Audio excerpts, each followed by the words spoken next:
নমস্কার 24 ঘন্টা আপনাদের আরো একবার স্বাগত জানাই। চোখ রাখছি প্রথমে অন্ধ্রপ্রদেশের খবরে, কারণ আজকে তামিলনাড়ু অন্ধ্রপ্রদেশ উপকূলে আছড়ে পড়তে চলেছে ঘূর্ণিঝড় বর্দা, এমনটাই আবহাওয়া দপ্তর সূত্রে খবর। এর আগে পূর্বাভাসে জানানো হয়েছিল দক্ষিণ অন্ধ্রপ্রদেশ এবং উত্তর তামিলনাড়ুর মধ্যবর্তী অংশ দিয়ে মূল ভূখণ্ডে ঢুকবে ঘূর্ণিঝড়।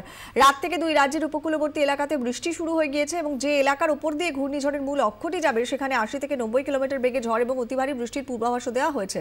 তামিলনাড়ুর চেন্নাই, তিরুভাল্লুর এবং কাঞ্চিপুরম জেলাতে ঘূর্ণিঝড়ের প্রত্যক্ষ প্রভাব পড়বে। উপকূলবর্তী বিল্লুপুরম তালুকেও প্রভাব দেখা যাবে। অন্ধ্রপ্রদেশের চিত্তুর, কডাপ্পা জেলাতে ঘূর্ণিঝড়ের প্রত্যক্ষ প্রভাব পড়বে।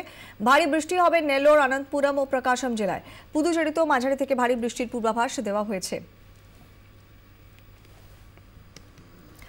বর্দার প্রভাবে ক্ষয়ক্ষতি যথাসম্ভব কম করতে তৎপর দুই রাজ্য ও পুদুচেরি প্রশাসন। তামিলনাড়ুর চেন্নাই, তিরুভাল্লুর এবং কাঞ্চিপুরম, অন্ধ্রপ্রদেশের নেল্লোর, চিত্তুর, কডাপ্পা, প্রকাশম এবং অনন্তপুরম এই জেলাগুলির সব শিক্ষা প্রতিষ্ঠানে ছুটি ঘোষণা করা হয়েছে। মানুষকে ঘর থেকে বেরোতে নিষেধ করেছে প্রশাসন।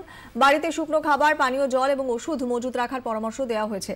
ঝড়ে পড়ে যাওয়া গাছ কাটতে বৈদ্যুতিক করাতের ব্যবস্থাও পর্যাপ্ত থাকছে। তৈরি থাকছে বিপর্যয় মোকাবিলা দলও। গাড়ির ব্যবস্থাও রাখা হচ্ছে। হাসপাতাল এবং স্বাস্থ্য কেন্দ্রগুলোকে ওষুধ, পানীয় জল ও অক্সিজেনের যোগান পর্যাপ্ত রাখতে নির্দেশ দেওয়া হয়েছে।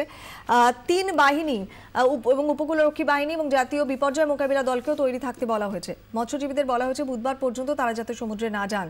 পুদুচেরিতেও দুদিন সমস্ত শিক্ষা প্রতিষ্ঠান বন্ধ রাখার নির্দেশ দেওয়া হয়েছে।